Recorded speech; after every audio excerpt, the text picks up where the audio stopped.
Today,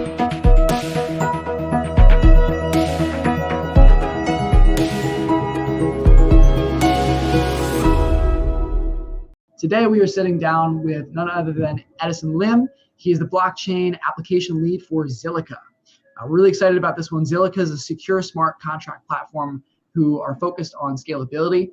They were the first platform to launch a sharding implementation on their mainnet, which was launched back at the end of 2019. Edison, how are you doing today?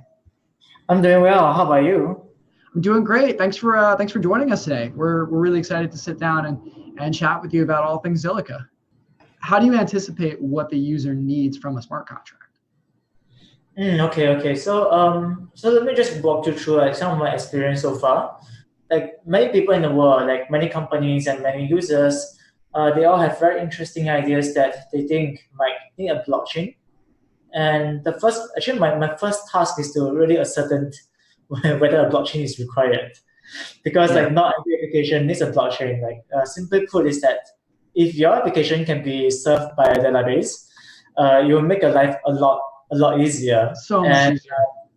It's so much easier. Like the development tools for like databases are fantastic. There's like people complain about say long block confirmation times on blockchain, but it's crazy that on database it costs like sub-second latency, so you can really confirm any transactions or any like request like very quickly. And but for the blockchain, it's a lot more complicated. So really, my first task is to ascertain whether is there a need for blockchain. And I think the second task is to really understand what the features that are required. So let's say that if you are like a supply chain and you're thinking of making like a supply chain application on top of a blockchain, and the first of all is to understand who are the actors involved in this supply chain and what kind of information they need. And thirdly is that you want to understand how you can then go ahead and reward people for the work that has been done. So imagine that you have a supply chain and you have like someone who's actually receiving like a parcel. You can actually be there to say, okay, if you receive this parcel, release this amount of token to them. And this is what I talk about, which is like this remuneration or compensation part comes in. So we break this down in the very logical sequence of steps to follow through, and you iterate along the process to make sure that the data on the smart contract is aligned with our requirements. Then you're getting there. So sometimes I think that my job is really like a consultant to really bring people through the solutions, suggest ideas, and think about how to make the applications and use cases more interesting. Okay. Yeah. Okay, cool. Thank you. That's something I want to definitely ask you some more about, especially smart contract security and things like that. But let's get to that a little bit later. I wanted to ask you actually just a bit about Zilliqa's mainnet release. I know that was I think toward the end of January, maybe January 31st, beginning of February, that the mainnet went live. How has that process been going so far? Okay. So since the end of the mainnet, we entered into this phase called a bootstrap phase. And the bootstrap phase is basically like a period of time where we do not process any transactions, but the miners will still mine the blocks. And the rationale behind it is to get the network into a high enough difficulty so that the network is resistant towards like security attacks. Okay. So the bootstrap phase has ended a few weeks ago. And right now the next step for us is to do the token swap. So what is the token swap is basically that many of the token holders, they have a ERC20 contract that says that they own a certain amount of ZEUS. And by token swap, we mean that we take this token, we burn them, and we issue like a native ZEU token on Zilliqa main chain. So this is something that we are currently working closely with the exchanges to make sure that this swap can be done as securely and as safe and as unambiguous as possible. Edison, how is the token swap going right now? Like, where are you guys in the process, or would you say you're halfway through? Which exchanges have already, onboarded the switch from ERC20 to the native Zilliqa tokens? Like, where are you guys at with that? Yeah, so I think that many of the exchanges that we are working with, they are getting ready for the swap, and some of the exchanges have already begun like on the swap. One of the biggest exchange, Binance, is about to start the swap pretty soon. But the thing is that if you do miss a swap, there will be multiple rounds of like swap for exchanges like Binance. So I think that what is most important is that for token holders is to stay tuned to our Telegram channel, and this is where we will broadcast like the news of which exchange is going to start the swap, and you can basically trust that the exchange will take care of that for you. Can you tell us a little bit about, if we were to compare Zilliqa to Ethereum's plan for sharding, which they obviously haven't implemented live yet. There's a lot of research going into it.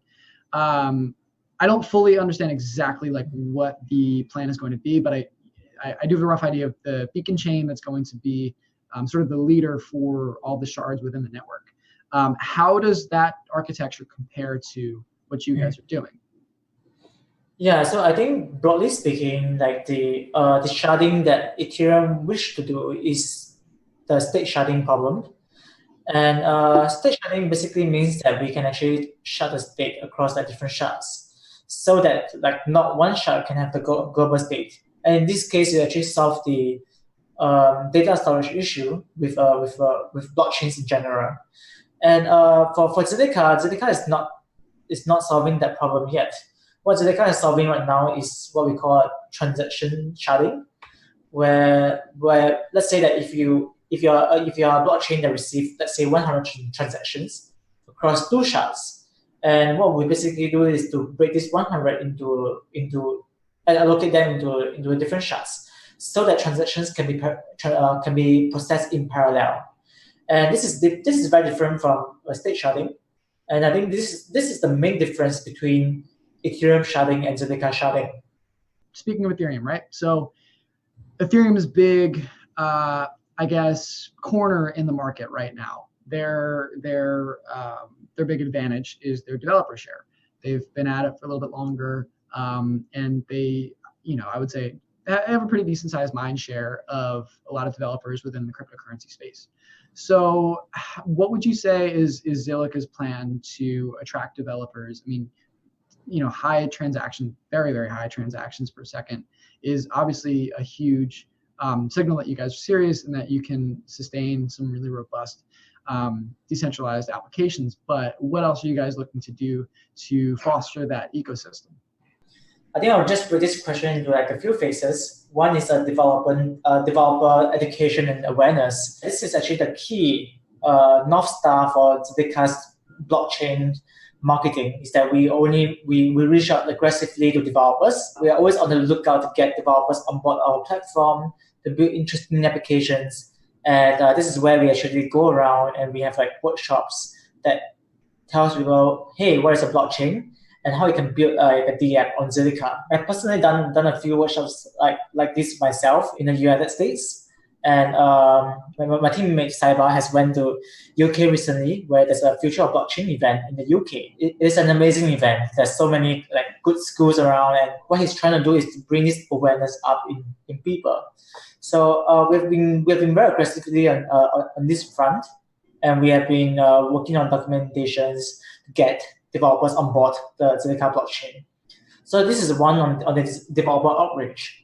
So I think secondly is that what we're trying to do here is to create interesting use cases to inspire the next generation of developers in. So if you see like a very interesting application, let's say like an iOS app, maybe a developer will say, hey, Angry Bird is like, there's this game called Angry Bird. So it's like a very dumb game that is like pretty cool and pretty addictive. So let's say like a developer see this game and say, hey, I want to build something like this. And I think this is where you can actually get a developer in. So what I'm saying here is that what we want to do is to work with very interesting partners in the gaming space, in the financial industry, in the digital advertising space, to get them to be aware that such possibilities can be achievable on Zilliqa, and we can make your ideas possible. And this is where we hope to get people in to build on us. And I think the third thing that draws to us is really the features of Zilliqa blockchain. So one is that this transaction per second that we can process, which is much higher than Ethereum and Bitcoin, actually give us one additional advantage that people don't see normally. is this problem of this gas price volatility. So when you think about Ethereum, when you have a gas price that fluctuates so much over the time, and at a certain point of time during the CryptoKitties phase where the gas price can go up to $50, that the same situation is very unlikely to happen for Zilliqa, because Zilliqa has a huge transaction capacity, and it is good because just imagine like a highway. If you only have like a 2-lane highway, everyone is going to squeeze in and it's going to drive the price of gas up. But if we have like say like a 100-lane highway and everyone will get a chance to travel on this highway, and there won't be this volatility in prices. So I think this is one thing that can bring serious DApp developers in. And of course, the transaction fees on Zilliqa is also a lot smaller than Ethereum and Bitcoin, and it's only a fraction of a cent to do any zero transfer. Okay. All right, got it. Thank you, Edison.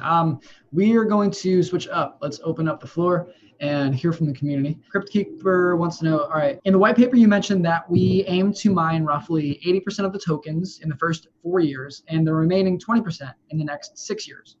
Why so much? Why are you mining so many tokens up front? I mean, just a disclaimer is that I might not be the best person to talk about the distribution of the token, but what I can tell you is that development of a blockchain is a very expensive thing to do. Like, just imagine that when we talk about, say, we run like a 2,400 nodes like cluster. Do you know how much it costs us in AWS render fee?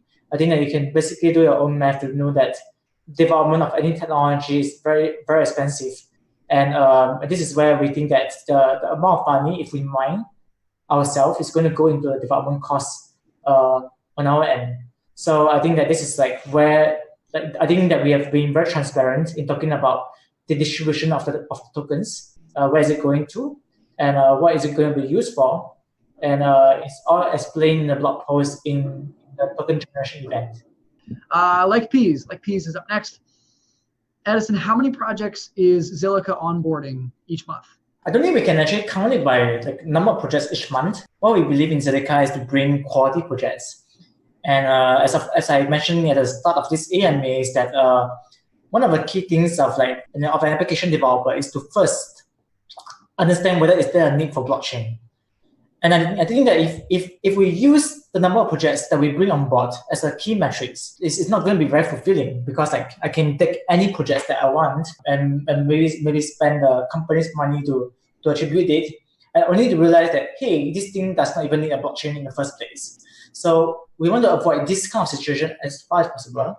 So we have been very stringent in our approach to bring only quality projects to the table. And I think as of now, we have brought interesting things like HJ Exchange, like Proton, and I think there's a lot more interesting projects like games like Mixed Marvel, Imam Frenzy, Krypton.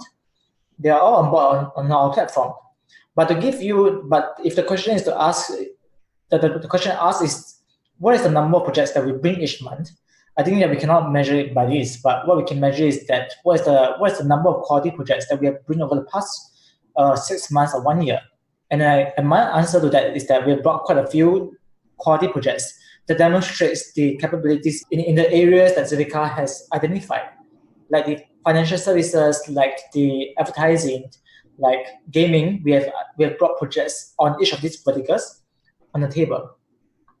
Edison, thank you again for doing this. And until next time. Thank you. Thanks for having me. Have a good day ahead. You too. Take care. Bye.